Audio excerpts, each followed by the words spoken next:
We've been so excited all year long, but life just doesn't always turn out the way you want it to. There's a couple of things we need to do with the Jeep, maintenance-wise. But this isn't all we're dealing with. So we've hinted in past videos that we had this big travel plan for the end of the year.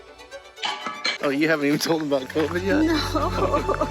The leaves are just starting to change. We just got back from our walk and we thought we should turn the bus on and it won't start. We had a place lined up that we could stay for 5 months. It's not happening anymore.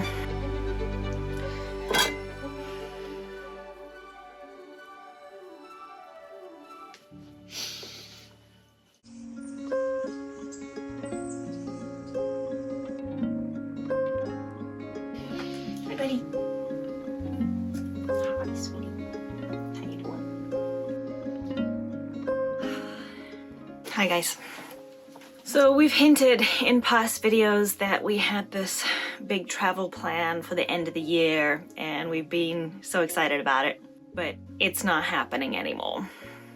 So let me back up and explain to you what our big plan was. When we started traveling, we tried to live very freely and just kind of go with the flow. We never had a plan until about 2 weeks in advance. It was a wonderfully freeing way to live and just see what came our way and who we met and where we ended up going with them, and it was wonderful for a time period. But this year of travel has been different. We had specific goals and we traveled according to those goals.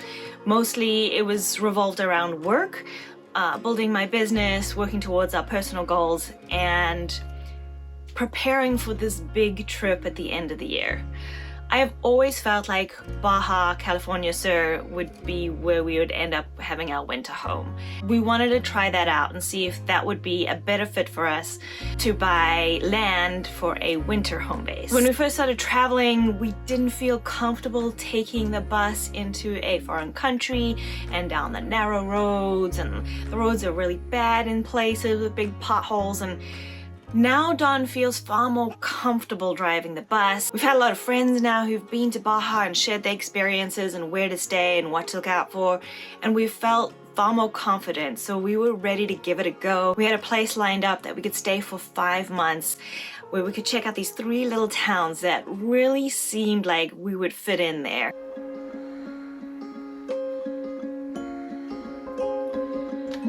We've been so excited all year long. And coming back from South Africa, it was time to sort of prep the bus and start heading down south. But life just doesn't always turn out the way you want it to.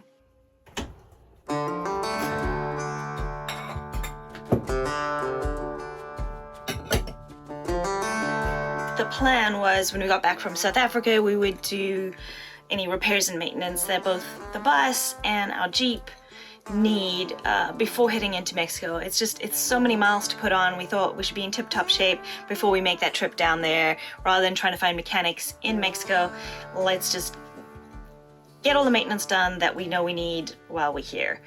So the bus, none of it was urgent. We still could put quite a few miles on before it needs most of the maintenance, the regular sort of scheduled maintenance, but our Jeep has a few issues, so that still needs to happen, which is where Dawn is right now, working on our Jeep. Now, there's a couple of things we need to do with the Jeep, maintenance-wise, just to make sure it's as safe as it can be before we head out on our adventures in Arizona this winter. A couple days ago, my dad and I spent a little time, changed the front rotors and disc brakes on the Jeep. It went pretty smoothly. It took a little while to do that first side, but after we got all the tools out, the next side went together pretty quickly. And we've been driving around. The brakes look like they're working great. So now we're moving on to the back rotors and brakes, changing those out. They look pretty worn. Maybe not as worn as the old ones on the front, but still, it'd be nice to have new rotors and brake pads on the Jeep.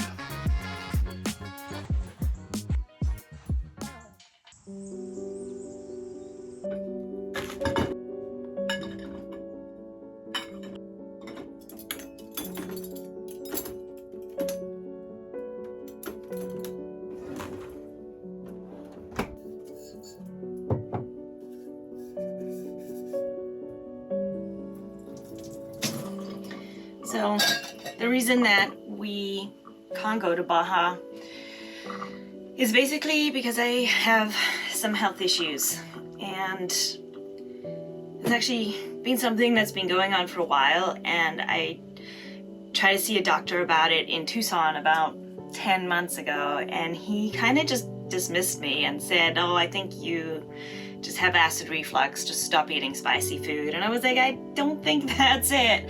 But he made me feel like a hypochondriac and just kind of pushed me out the door, and it was a whole situation. Because I felt like a hypochondriac, I didn't push to kind of take care of it sooner. But because we were coming back to Indiana, we have doctors here that we like and trust, so we always go for checkups here.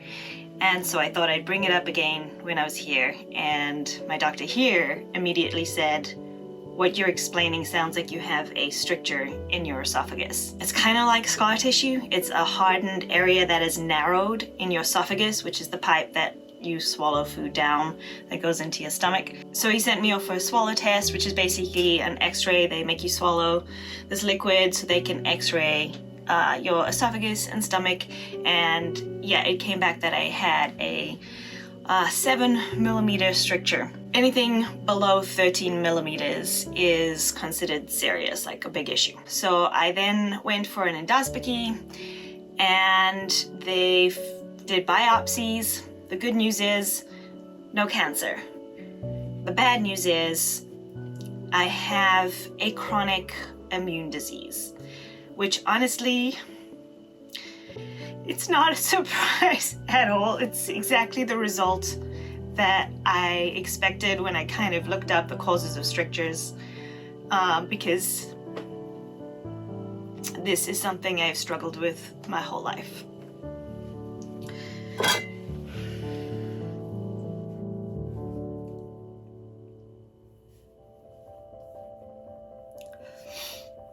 We always try to share the good and the bad. Our life sometimes could look glamorous if we're just traveling around and seeing beautiful places and things, but you know, this is real life. Everybody has their own issues and problems. And I know I'm not the only person out there who has such a sensitive body and immune system. It can feel really lonely.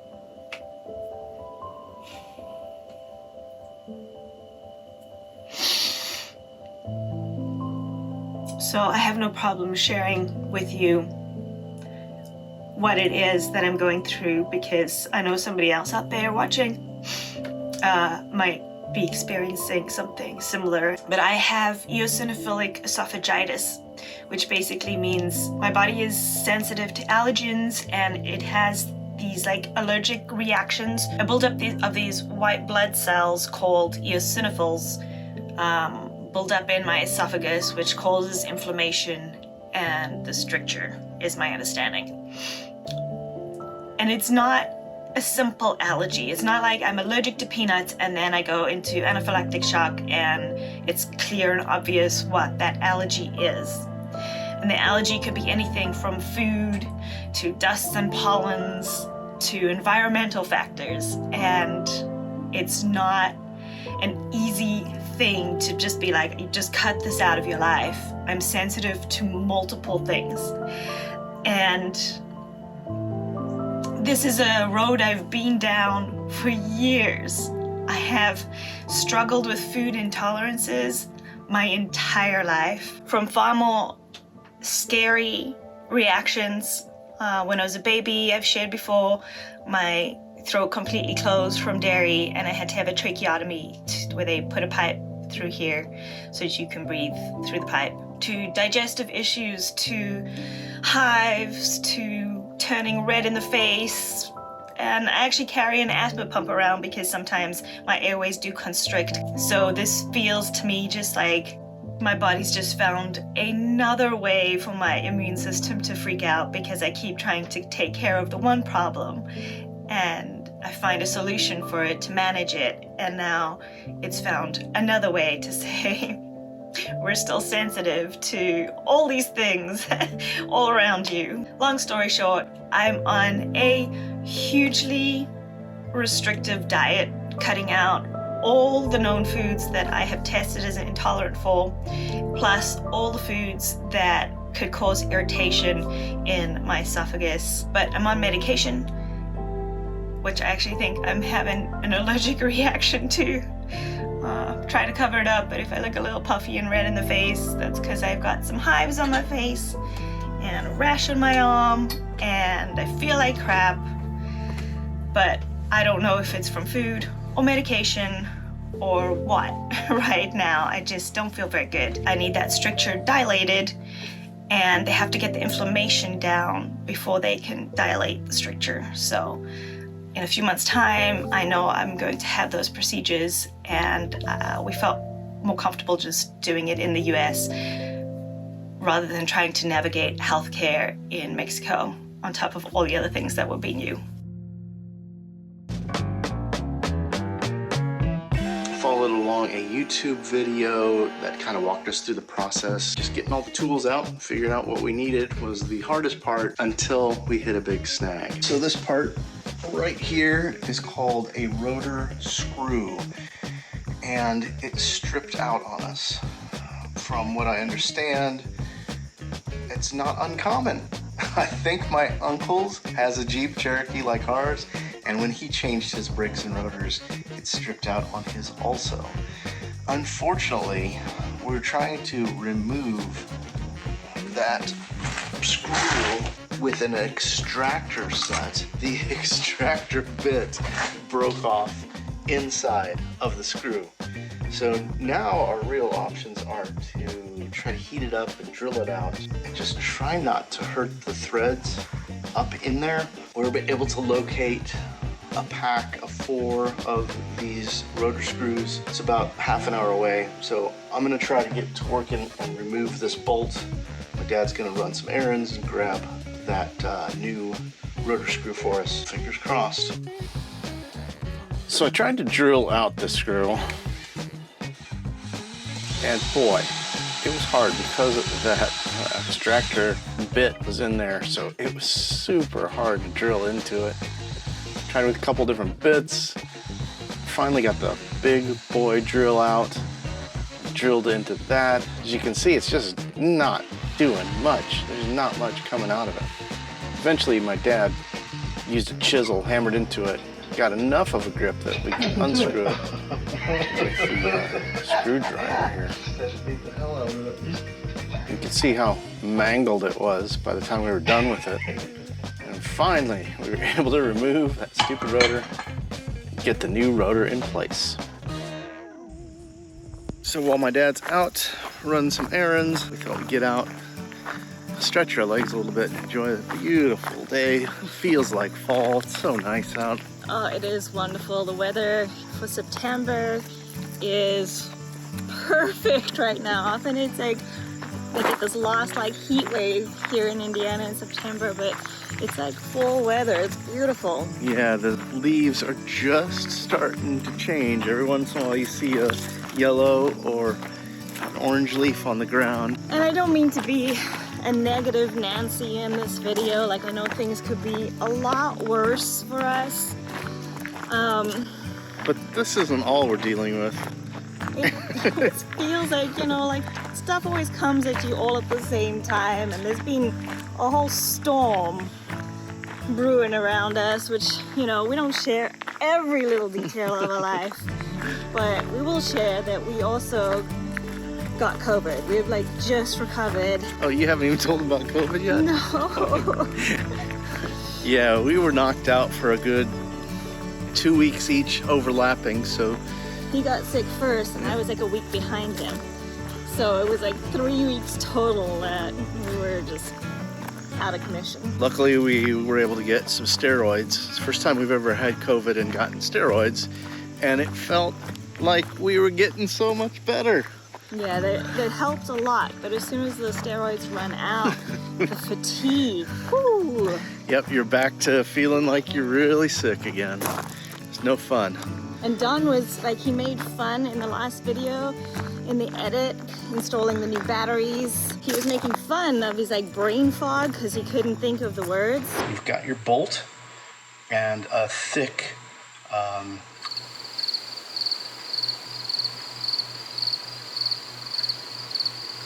nut. but that was it. That was COVID starting. That was COVID starting. And through that whole install of our new battery system, I just felt completely wiped out. Like the minute we were done, I just said, all right, I gotta go shower and just sit somewhere for a while because I felt horrible. So that was the beginning. Everything always happens like for a reason and at the time that it needs to. Like, I'm almost glad that doctor dismissed me in Tucson because it probably would have been a lot harder to deal with the situation there. And it's been great to be in Indiana where we can stay still. We know we can live here without paying anything on the family land. Without having to move every 2 weeks. Yeah, not stressing about where we gotta move, where we're gonna get water, where we're gonna dump. Having my mom and dad to just be like, do you guys need anything? While we were sick with COVID, they grabbed stuff for the groceries. So it all has worked out the way it needs to. And now, hopefully, we're done being sick for the rest of the year. I hope so. I sure hope so. Well, except for your procedure. So our plan, and that's if everything is gonna go according to plan, is we're gonna try to leave Indiana in the next week or two, because we want to make our way south to stay warm for the winter. We'll be able to stay put in the area around Tucson for a while, make sure Mella's health is taken care of, and also it'll give us time to work on some of those bus upgrades that we've wanted to do for quite a while, things that we just haven't finished since we got on the road even. The list of to-do things and upgrades is so big. There's like fun things to go see. You'd rather do that. That's a positive, right? Yeah, the other positive is, fingers crossed, it should be very simple for us. I know last winter, revisiting a lot of the areas we'd already been to before, it was a very easy, we didn't spend days scouting because we knew that it was okay for the bus to go there, so we could just drive to our next location to camp for a couple weeks. And it's also, you know, great weather throughout all the winter. Maybe we'll even get to spend more time with some of our friends. Yeah. So there's the positives. But I do feel really bad, like, because I messed up our plans. Well, I don't think you should feel bad. We just got to do what we got to do, and we'll figure it out. Who knows? Maybe in spring we can head to San Diego or something so you can see the beach.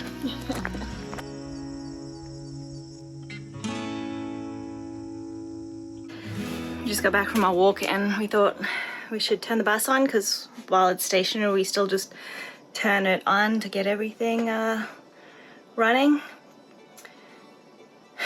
And it won't start. Did you figure it out? Our batteries are dead. It's supposed to be almost 12.4 volts, and one is 2, the other is 0.6. So the batteries are probably not recoverable. We just need to get new ones. Did you forget to turn them off last time we turned the bus on? Because we don't have our routine. Yeah. I don't know what happened. I know we started the bus and ran it for 25 minutes. I must have just forgot to turn them off when Well, at least we'll have new too batteries. Expensive, right? It adds up. It adds up. I know, but all right. Well, I mean, it's about time to change them.